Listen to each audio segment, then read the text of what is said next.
After he had spent everything, there was a severe famine in the whole country. He began to be in need. So he went and hired himself out to a citizen of that country, who sent him to his fields to feed pigs. He longed to fill his stomach with the pods that the pigs were eating, but no one gave him anything. When he came to his senses, he said, "How many of my father's hired servants have food to spare, and here I am starving to death? I will set out, and I will go back to my father and say to him, 'Father, I have sinned against heaven and against you. I am no longer worthy to be called your son. Make me like one of your hired servants.'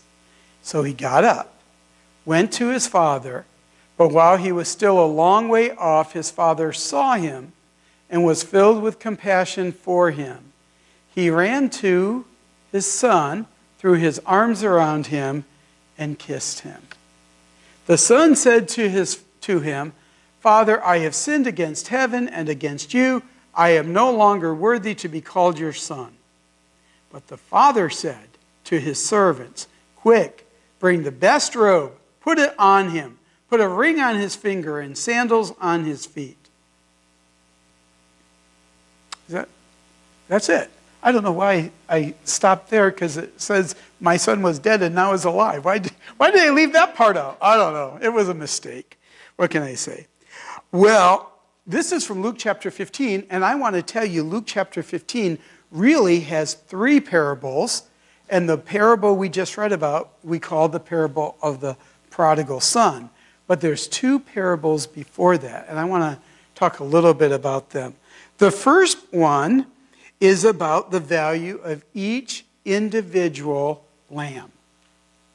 There was a shepherd who had 100 sheep, and one of them nibbled his way from the group, and then all of a sudden he looked up and realized, "I'm all alone.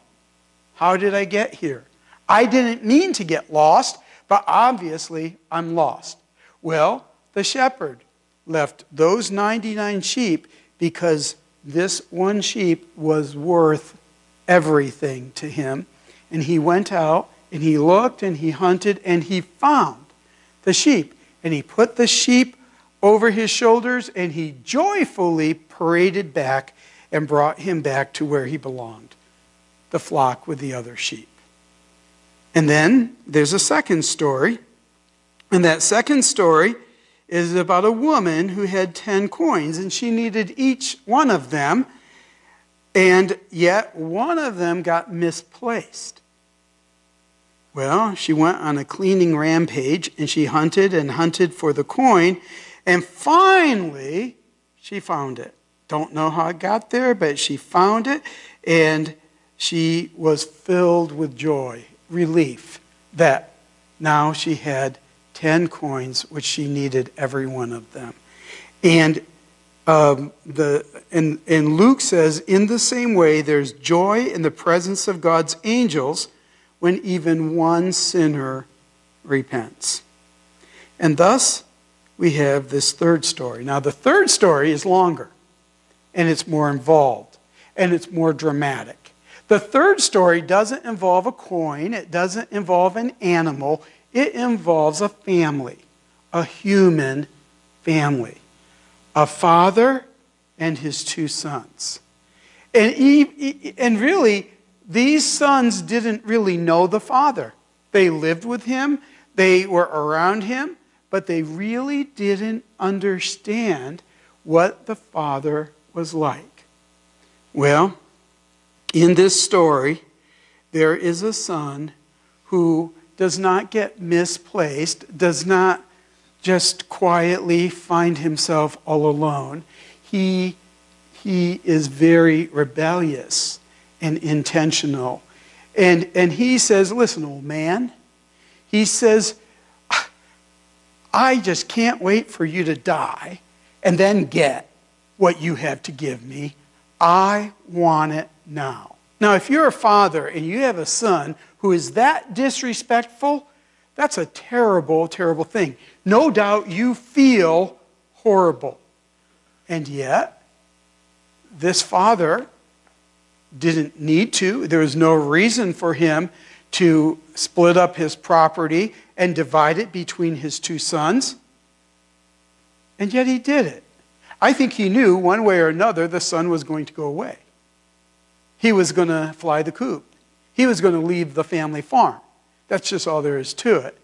And he understood that this son didn't have the wisdom, he didn't have the understanding about life that he needed, and he knew that he couldn't teach him that with a chalkboard and a textbook.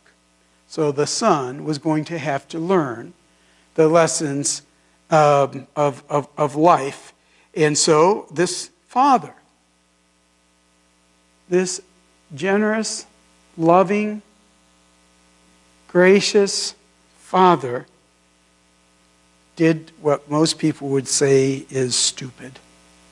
He gave his son his inheritance before the father died. And sure enough, once all the financial planner had everything figured out, and once there was a check in his hands, he packed everything up, and he said, "Good riddance," and he took off. And I'm sure this good father's heart was broken, aching, hurting. But he watched his son walk away, prance away, just looking forward to making his mark in the world. Well, he traveled.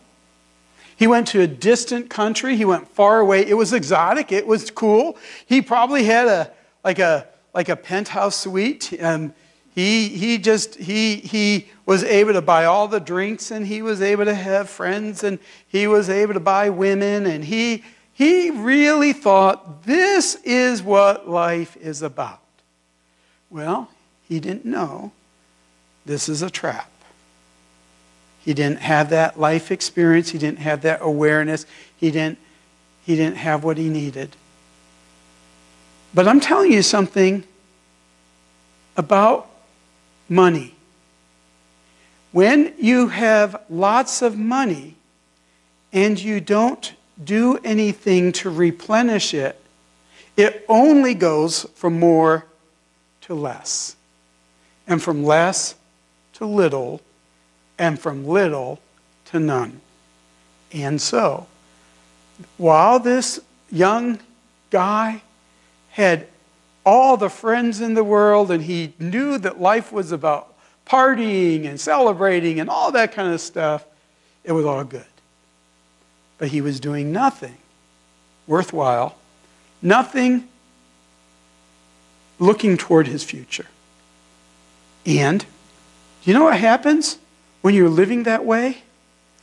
Life happens. Life happens, and for him, life was a famine. Everybody was ruined. Everybody was in jeopardy. And now he went to the bank account, and there was nothing to withdraw. And the worst thing in the world happened. He said, "I guess I'm going to have to go to work."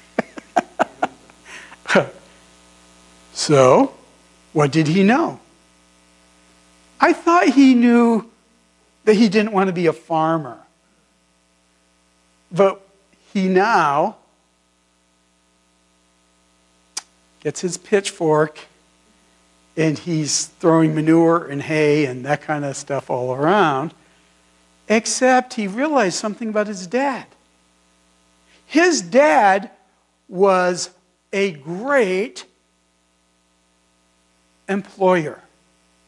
He treated those who worked for him, those who made him successful, he treated them with respect and honor. He fed them well. He really took care of and saw that the people who worked for him were of value. But in this distant land, on this pig farm, remember he's Jewish, on this pig farm, the pigs are eating better than he is. And no doubt, his farming boss was just exploiting him. And you know what? This is the best fodder for wisdom, for reflection. And so, as this young man did all the things, smelled all the smells, saw all the kind of people he didn't want to hang around with, God began to work with him. He began to open himself up to listen to God. And in that reflection, he made a change. It says he came to his senses. That's quite a sentence. He came to his senses. And as he's working, he's thinking, I could never go home and be who I was. There's just no way. I know I was foolish. I know I messed up. And what I did was egregious. And I am just going to have to go back and say, Dad, can I live in the barn? Dad, can I work on your farm? Would you please take me back as a servant? And so he began to rehearse in his mind. What would Dad think? What would Dad say? How can I convince him that this will work? Now, I want to ask you a question. Have you ever felt lost? Have you ever been misplaced? Have you ever unknowingly wandered away and all of a sudden you realize I'm all alone? Has that happened to you? Let me ask you this. Is that happening to you now? Feeling lost, feeling disoriented, feeling alone, feeling vulnerable. Not knowing whether to take the next step this direction or this direction can lead to panic. It can be a horrible thing. But until you know you've been lost, it is really hard for you to go in the direction of home, of belonging, of being found. So as horrific and scary as lostness is, it is essential in order for us to repent or to go in a new direction. It's powerful, it's important, it's needed. So, this young man came to his senses, he rehearsed what he needed to do, and he took those steps toward home. He smelled like a pig.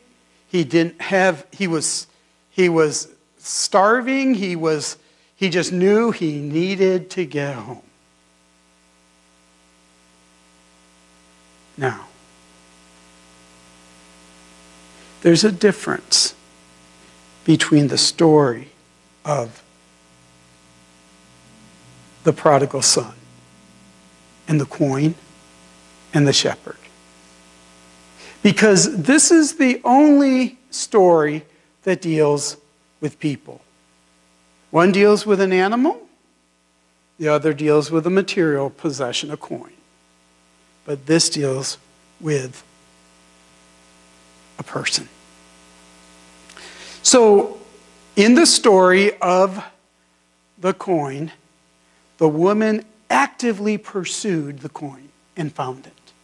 In the story of the sheep, the shepherd actively looked for and hunted down the sheep.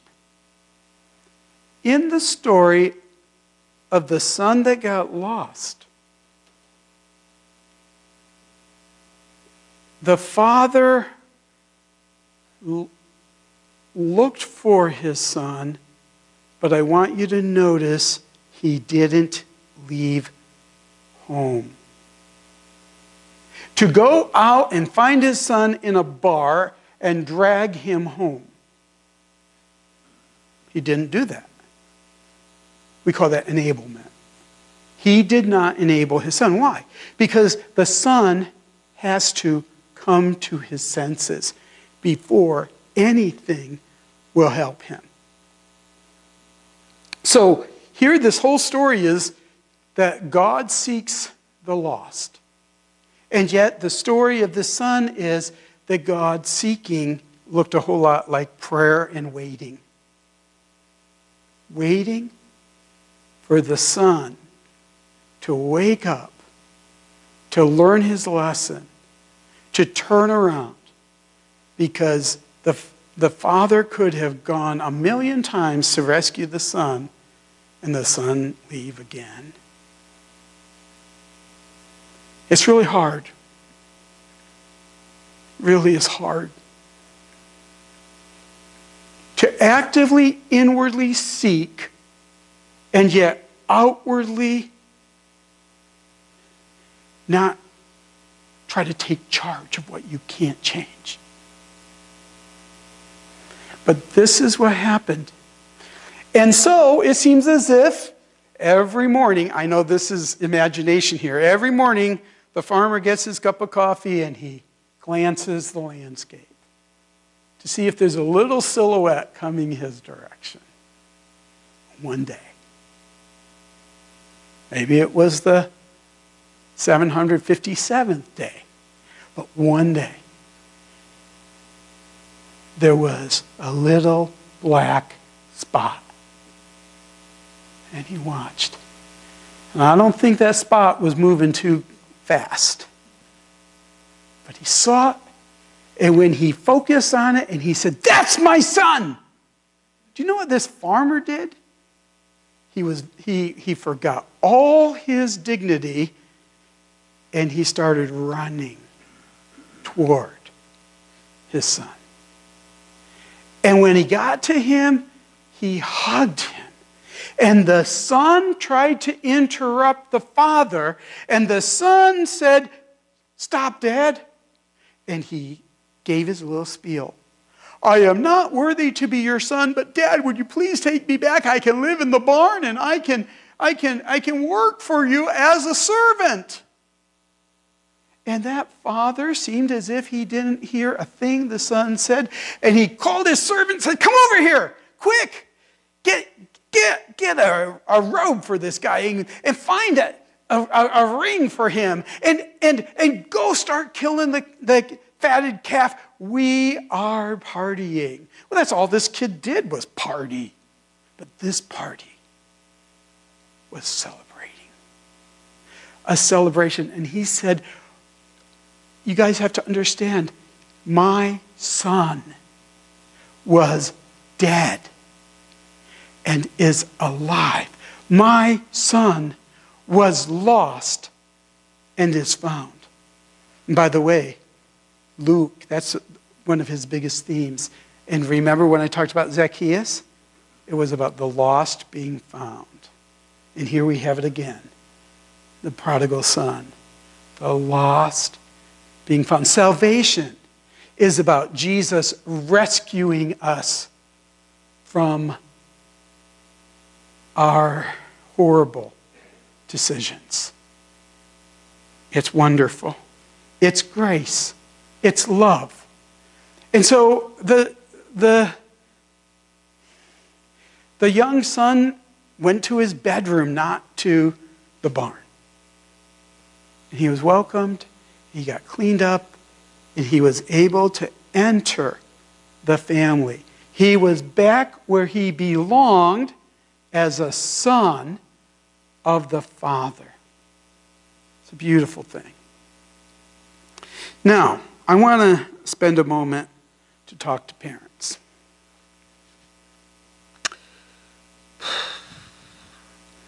Have you ever had a child that messed up? Okay, I'm looking at you. I know you guys. You have.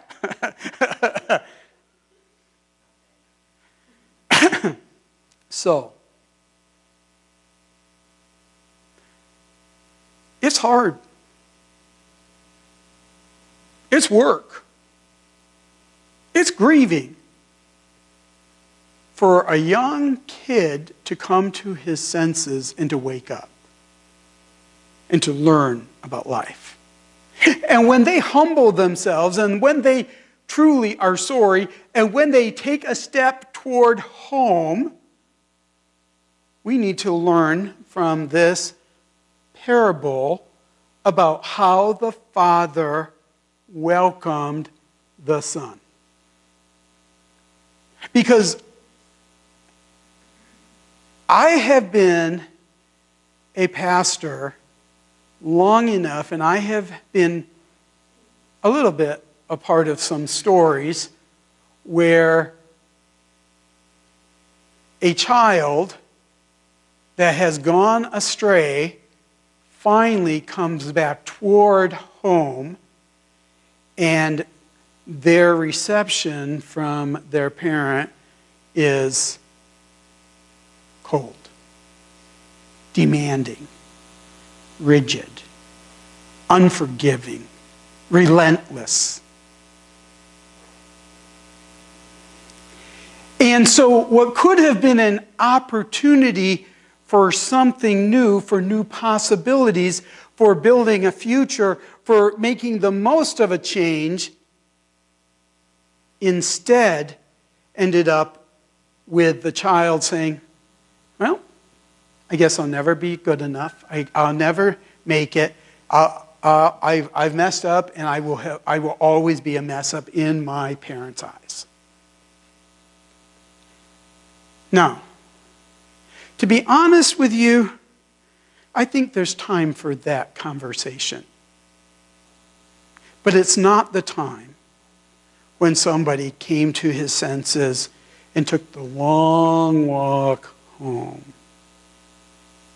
And when they collapse in your arms, hug them, celebrate with them, realize that this is where possibilities happen. This is where changes take place.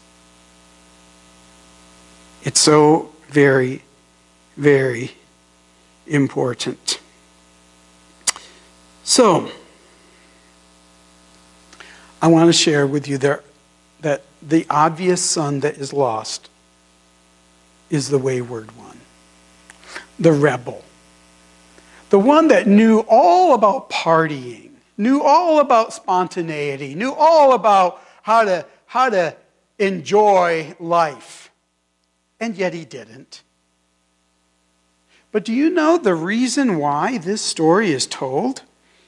If you look at chapter 15, verses 1 and 2, it's about the elder son.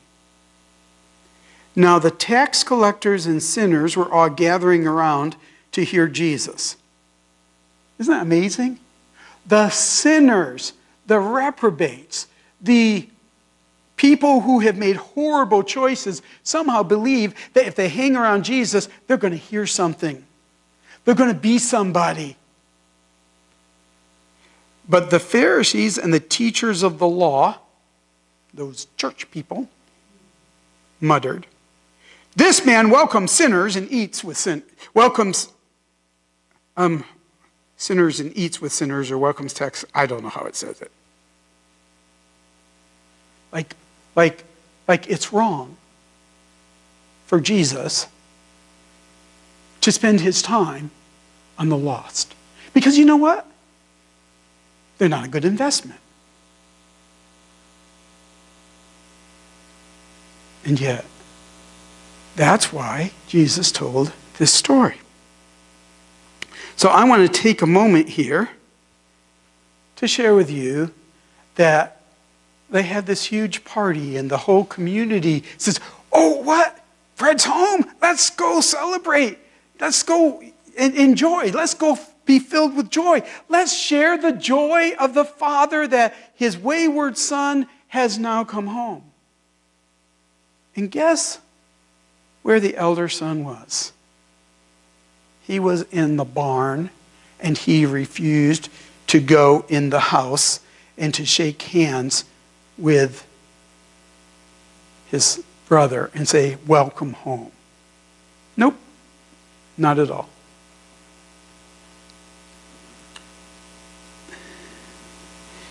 The eldest son did not understand the nature of the father any better than the wayward son. The wayward son didn't understand that the father will accept me as a son because I am a son. The elder son always thought that I'm here all the time, I am duty bound, I give more than enough, I give, and I don't get anything. And then this son of yours, not this brother of mine, comes in and you just forgive everything? What's wrong with that? Does that sound familiar at all? I've been a little bit on that self-righteous side myself. I want you to see this. The father left the party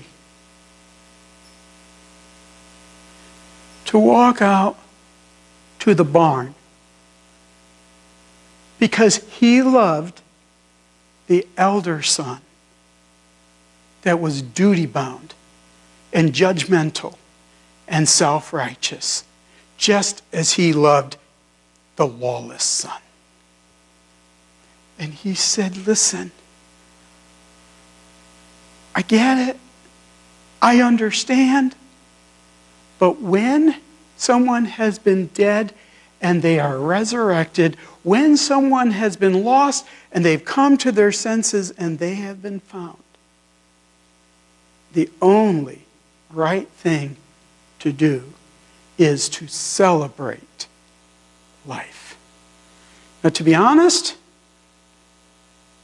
this is an open-ended story. We're not told whether the son put down his pitchfork and went inside and got his little hors d'oeuvre fork. We don't know that. It doesn't say he did. It doesn't say he didn't. But the purpose of this story is to help the Pharisees to see that it is right for Jesus to be in the world, to be reaching out to dirty, desperate people. And that when someone wakes up and turns around, we need to be hospitable and welcoming to them.